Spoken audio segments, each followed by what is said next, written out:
మాజీ ప్రజాప్రతినిధులు, సర్పంచులు, ఎంపీటీసీలు, ఎంపీపీలు, జెడ్పీటీసీలు, మన స్కూలు చైర్మన్లు, ఎస్ఎంఎస్ చైర్మన్లు చేసిన పనులు దాదాపు లక్షల రూపాయలతోని పెట్టుబడులు పెట్టి కుటుంబాలు దిగుబడే పరిస్థితులు ఉన్నాయి. వాస్తవంగా 73, 74 రాజ్యాంగం ప్రకారంగా సర్పంచులుగా ఓసీ, బీసీ, ఎస్సీ, ఎస్టీలు ఎన్నిక కాబట్టి 5 సంవత్సరాలు పూర్తయి ప్రజలకే మమేకమయ్యి ప్రజలకు సేవకే అంకితమయ్యి అనేక రకాలుగా అభివృద్ధి కార్యక్రమాలు చేసి అప్పుల పాలయ్యి అప్పులు తీర్చలేక భార్యల మీద బంగారము కొద్ది గొప్ప స్థిరాస్తులు ఉంటే కూడా అమ్ముకొని చేసినా కూడా డబ్బులు రాకపోవడం వలన వాళ్ళు సర్పంచులందరూ కూడా ఆత్మహత్యలు చేసుకునే పరిస్థితి ఉన్నది. ఈ ఆత్మహత్యలకు కారణం ప్రభుత్వాలే. మరి మేము చేసిన పనులు అనేవి గ్రామాలలో అభివృద్ధి అనేది ప్రజలకు ఉపయోగపడుతుంది. కానీ మాకు మాత్రము పెట్టిన పెట్టుబడి రాక ఆర్థిక ఇబ్బందులతోని మేము వీధిన పడి మా కుటుంబాలు మేము కూడా దుర్భర పరిస్థితి జీవించవలసిన పరిస్థితిలో అనేక మంది ఆత్మహత్యలు చేసుకుంటారు. దీన్ని ప్రభుత్వాలు మారినా కూడా వెంటనే నిధులు విడుదల చేస్తారని 9 నెలల నుంచి కూడా మేము కాలయాపన చేస్తే ఇప్పటి వరకు ₹1 కూడా విడుదల చేయకపోవడం వలన ఈ ప్రభుత్వం ఎప్పుడు కూడా స్తంభించి మాకు ఇచ్చే పరిస్థితి లేదు, మాకు ఆత్మహత్యలే శరణ్యం అని దీన్ని భావించి ఈరోజు రోడ్డు మీదకి వచ్చి అందరూ కూడా నర్సంపేట నియోజకవర్గంలో ఉన్న 6 మండలాల ప్రజాప్రతినిధులతో అందరికీ ఎంపీడీఓ గారికి మా గోడు వినిపించడానికి వినతి పత్రము సమర్పించడం, దీన్ని వెంటనే పెండింగ్ బిల్లులను విడుదల చేయాలని మాజీ ప్రజాప్రతినిధులందరూ కూడా ఐకమత్యంగా డిమాండ్ చేస్తున్నాం.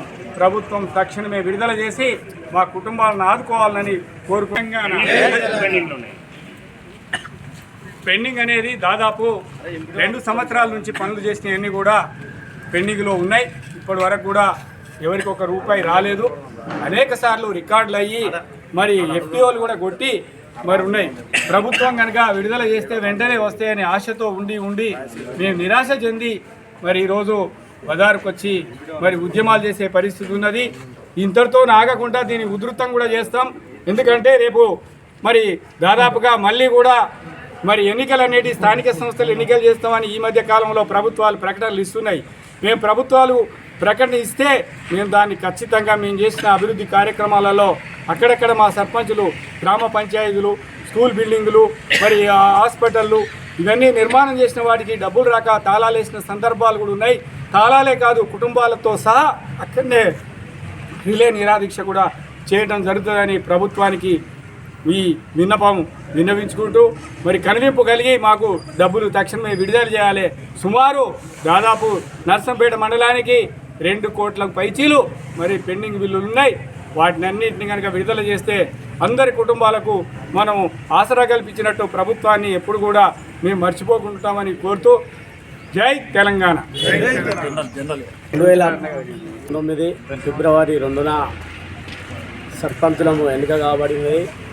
2024 వరకు ఎన్నో ఆశలతోటి గ్రామాలను అభివృద్ధి చేయాలనే తపనతోటి ఇళ్లలో ఉన్న భూములు, భార్యల మీద ఉన్న బంగారాన్ని తాకట్టు పెట్టి కరోనా సమయంలో కూడా ప్రజలకు ప్రభుత్వం ఇచ్చిన పిలుపు మేరకు మమేకమై ప్రజలతోటి మేము మా గ్రామం అనుకునే విధంగా అప్పులు చేసి మేము గ్రామాన్ని డెవలప్ చేయడం జరిగింది. కరోనా సమయంలో గవర్నమెంట్ దగ్గర